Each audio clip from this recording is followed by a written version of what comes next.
Acompáñame, vamos a aprender todos juntos de este invitado de lujo.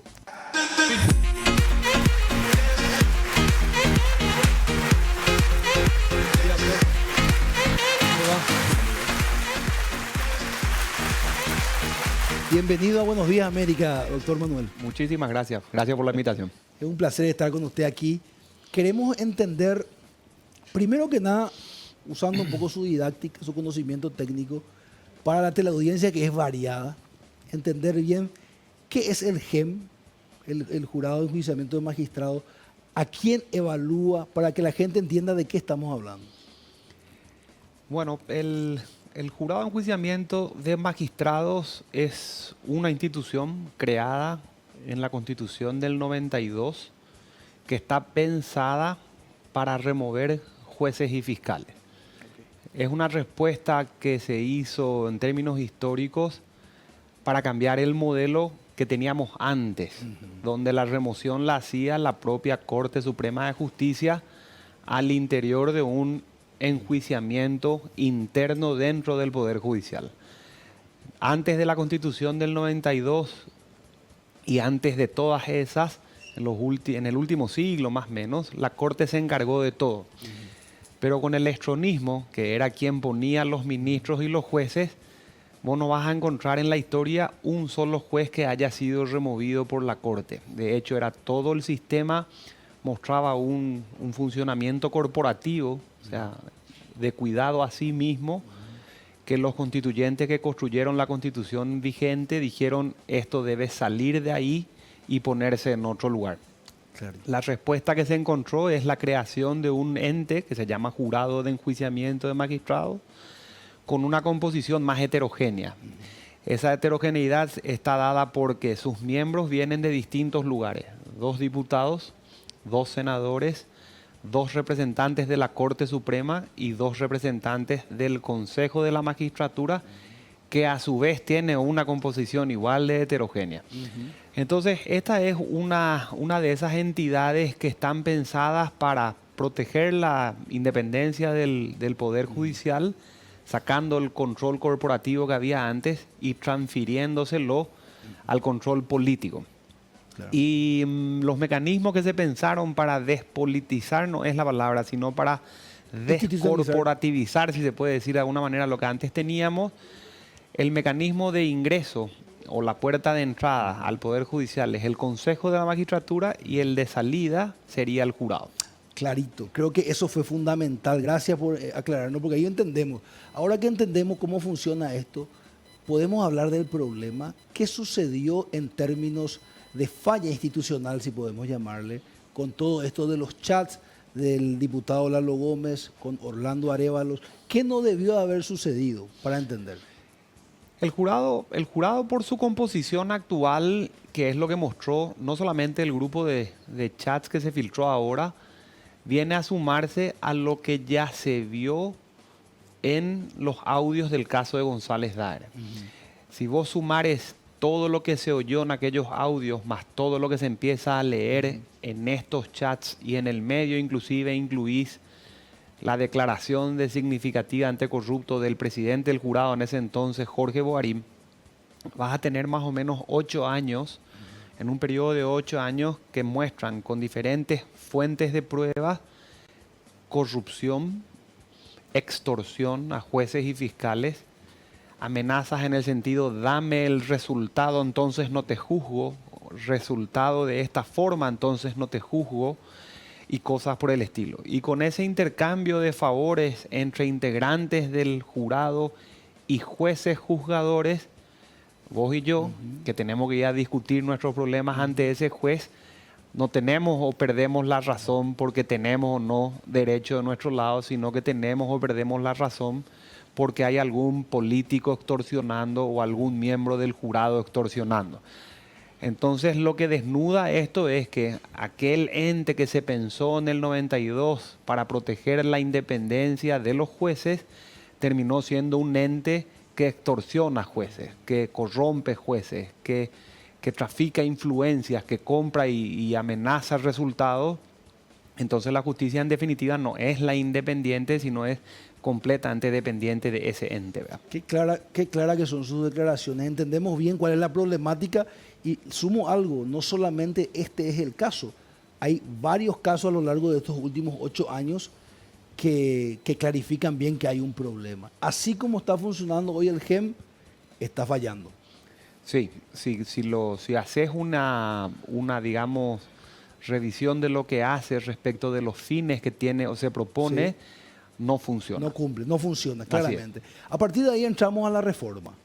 Cuando hablamos de reforma en términos jurídicos, esa palabra reforma genera en la ciudadanía una incomodidad. Pareciera ser, ¿cuáles son los diferentes tipos de reforma? No necesariamente necesita una reforma constitucional el GEM para tener reformas internas. ¿Cómo funciona? La Constitución, como proviene de vuelta de todo un periodo muy largo de dictadura tronista, que se cambiaba a medida, vas a ver que la historia constitucional del Paraguay siempre se cambió a cañonazos. O sea, vos vas a ver, por ejemplo, que la primera constitución que se cambia la hace don Carlos Antonio López modificando la edad del futuro presidente para que sea Francisco Claro. Solano López. O sea, Francisco Solano López en los términos actuales sería el primer Nepo Baby, digamos, para ser el presidente de la República. Después de la Guerra del Chaco, la misma cosa hace Félix Estigarribia, El 40. construyendo la Constitución del 40. Con esa ingresa Stroessner, hace la del 67, las adendas del 77, etcétera. Y todas las constituciones se cambiaron a cañonazo, inclusive la del 92. La constitución del 92 lo que se propuso es establecer 2 únicos mecanismos para que pueda ser cambiada. O enmendás, que es un cambio parcial, o reformás, que es un cambio total. Ambos mecanismos tienen sus procedimientos con mayores o menores exigencias, que pueden ser mayorías calificadas, un espacio puntual, un proyecto de ley, una consulta vía referéndum a la ciudadanía o una elección directa como la que vemos cuando elegimos presidentes, senadores, intendentes, para elegir convencionales que redactarán la nueva. Okay. Pero ¿cuál es la limitación, digamos? La Constitución al final dice, si van a enmendar o si van a reformar, estas cosas no se pueden hacer salvo única y exclusivamente vía reforma. Y ahí hay un lugarcito donde dice la composición de los poderes del Estado. Entonces, si queremos un presidente o un vicepresidente, un senador, un diputado, la cantidad de gente, etcétera, debería pasar por reforma. La pregunta es si este jurado de enjuiciamiento es o no un poder del Estado. Uno diría no es un poder del Estado, es extra poder, no necesita reformarse, puede enmendarse. Pero otros te dicen no, si vos pones en el jurado gente que no es hoy o diputada o senadora, le estás sacando a la Cámara de Diputados o a la Cámara de Senadores que sí son poder del Estado, miembros que debe tener. Entonces debería reformarse, no enmendarse. Es más o menos la discusión actual. Claramente. Ahora, hablando un poquito en términos pragmáticos, ¿qué debería cambiarse en el funcionamiento? ¿Qué ley debe reformarse, ya sea vía enmienda o vía reforma, para que funcione bien el jurado de enjuiciamiento? Yo te diría lo siguiente, que es un tema que no estoy escuchando, no porque yo tenga la razón, sino por agregar una razón más a las que se discuten. Todos los actores políticos que fueron entrevistados sobre este asunto centran su atención en el que juzga. O sea, el jurado de enjuiciamiento de magistrados es el que se corrompe o el que corrompe nuestros jueces o corrompe nuestros fiscales. A mí me gustaría plantear que el juez ya está corrompido, que el fiscal ya está corrompido y que la corrupción es un baile de 2, de 3, de 100, de 200 personas, de 300, de 1000 personas. O sea, no darnos por aludidos en términos de los políticos nomás. Estos chats finales muestran que es la jueza pidiendo, la fiscal pidiendo. O sea, no es que me corrompió Lalo. Yo le pedí como corrupto que me ayude. Que me ayude.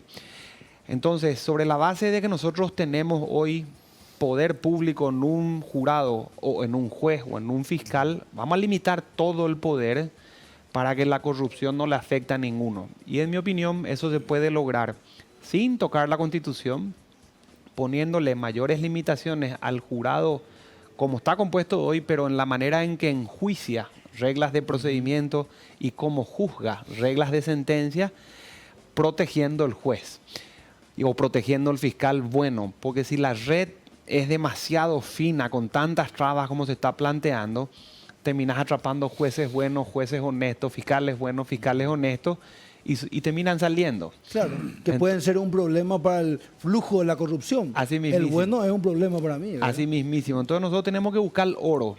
Y con el oro nosotros tenemos que ir tamizando, pero parte de la basura tiene que salir. Entonces, pero el oro tiene que quedar. Nosotros tendríamos que buscar un mecanismo que tamice poder público del juzgador, dándole mejores maneras de plantear sentencias y procedimientos que proteja al juez.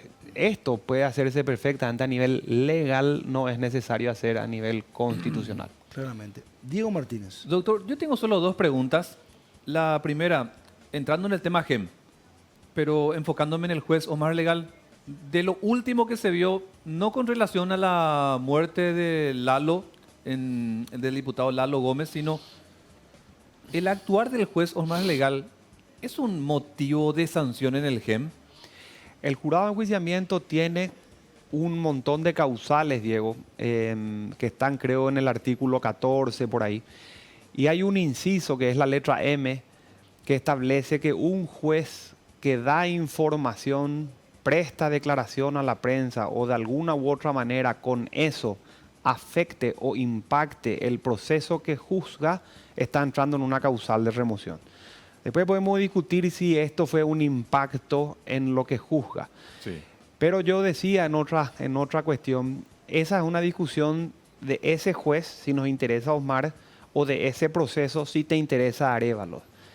Ese es un problema que defiende Tuma como familia de los Arévalos, de los Gómez, o Guillermo Duarte Cacabelo como abogado de Arévalo. O sea, abogados privados contratados, remunerados para defender dos personas puntuales en un caso puntual. Sí. Como sistema, yo no estoy precautelando ese juez o ese imputado nomás, sino que futuros jueces, futuros fiscales, futuros casos, hoy a futuro y por venir, con un sistema que les proteja a ellos también. Por eso yo diría que el caso de Osmar Legal, que se discuta su caso, pero eso no nos excluye, digamos, la posibilidad de discutir el sistema allende ese caso. Porque se habló mucho de cómo se ventilaron antes de que a las partes les llegue, para proteger un poco, garantizar que esos chats lleguen primero a las partes, antes a los medios o a cualquier otro sistema. Fíjate que en ese caso se está discutiendo la legalidad o la ilegalidad de aquel procedimiento de allanamiento nocturno que terminó con el fallecimiento de Lalo, ¿verdad? Sí.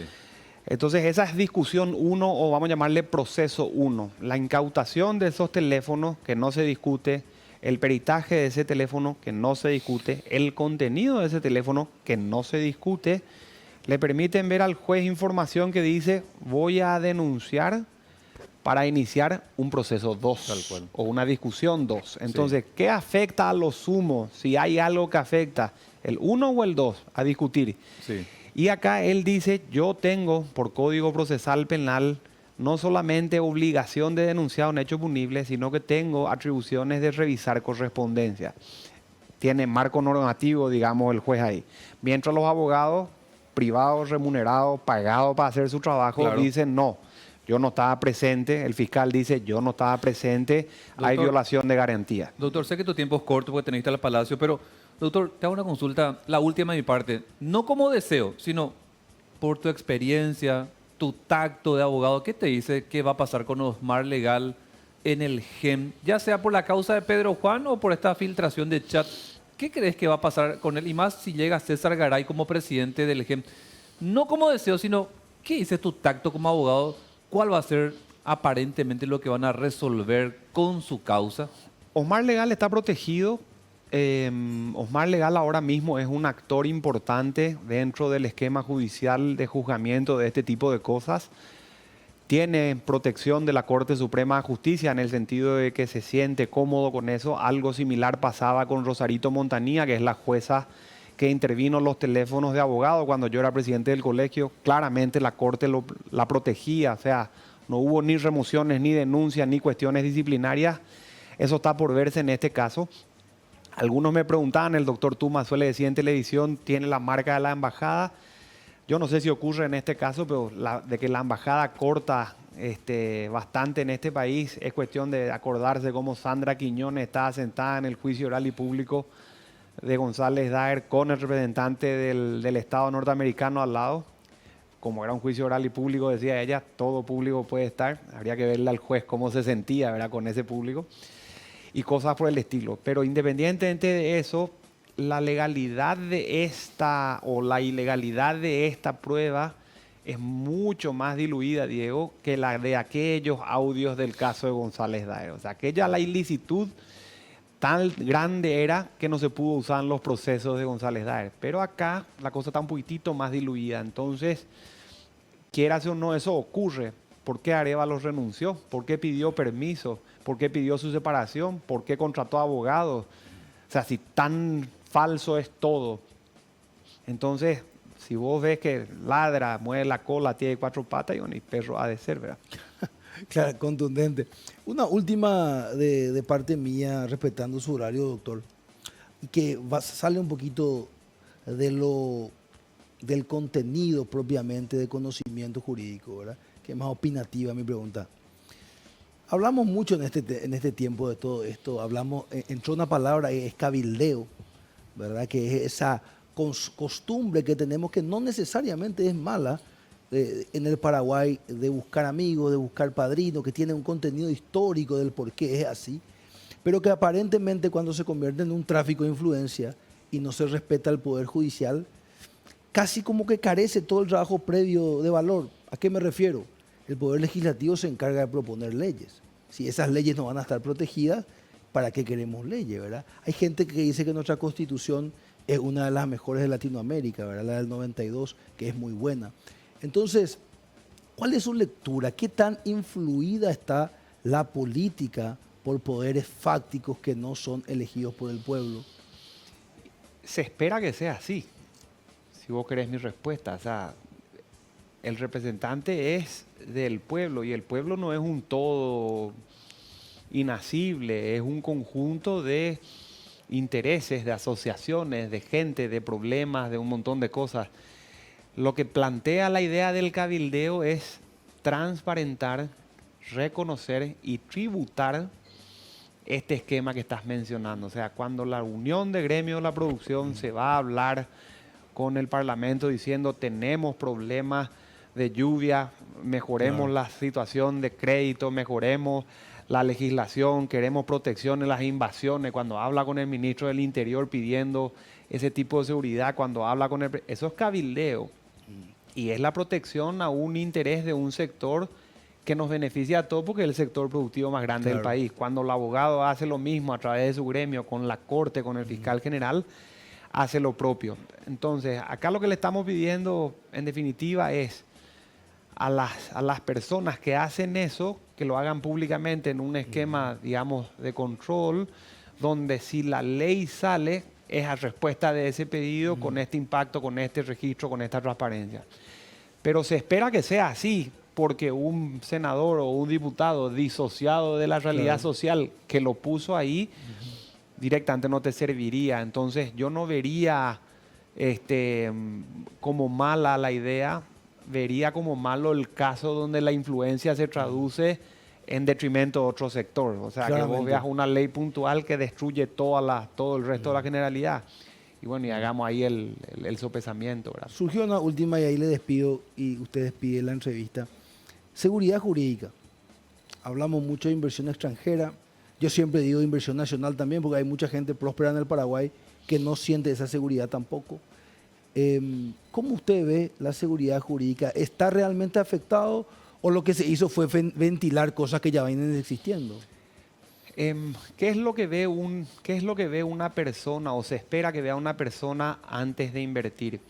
Ve un marco normativo que dice, bueno, si yo hago esto, va a tener un IVA del 10%. Si yo hago esto, va a tener una renta del 10%. Si yo hago esto, va a tener un IDU. Si yo hago esto o no hago esto, si ingreso por el lado maquila, no tengo ese impuesto. O sea, un montón de cosas se pueden ver. Estableces un negocio, una proyección de ganancia, un esquema de construcción de tu industria, lo que quieras, y después por alguna razón se plantea un conflicto que si lo llevas a un juez y te dice todo lo contrario a lo que viste, la cuestión se vuelve insegura, porque en definitiva vos habías armado toda una inversión en base a la lectura de un sistema legal que en tu discusión con el juez no se respeta. Hoy los abogados te pueden decir con mayor tranquilidad que lo más seguro es no irse al Poder Judicial. Evitar, porque en definitiva contractualmente vos y yo manejamos el 100% del resultado en un acuerdo que puede generar un nuevo contrato de adecuación. Pero si yo se la llevo a un juez, entrego el 50% de posibilidad de éxito porque o pierdo o gano, no queda nada. O sea, me desprendo del 50% del control del resultado. Nosotros vemos que hoy el Poder Judicial no es que tiene solamente problemas de quién gana o quién pierde por cómo aplican la ley, sino que tenés un problema de tiempos que el sistema bancario conoce muy bien como riesgo legal. Es decir, vos podés entrar, pero no sabes cuándo vas a salir por tiempo, por morosidad, por sobrecarga del sistema. Y entonces lo que se tratan es de buscar alternativas que suponen arbitrajes locales, arbitrajes internacionales, esquemas de mediación o sistemas de multa y cobro por fuera, ¿verdad? Lo que pasa es que eso no se puede discutir en lo penal. En lo penal tenés que llegar. Entonces, donde más impacta la noticia pública o donde más reposa el morbo de la gente que consume noticia pública, normalmente está en lo penal, ¿verdad? Doctor Manuel Riera, un privilegio conversar con usted. Gracias. A ustedes por la invitación cuando quieran. Gracias. Estuvo con nosotros el doctor Manuel Riera. Vamos a una breve pausa, al instante seguimos con más.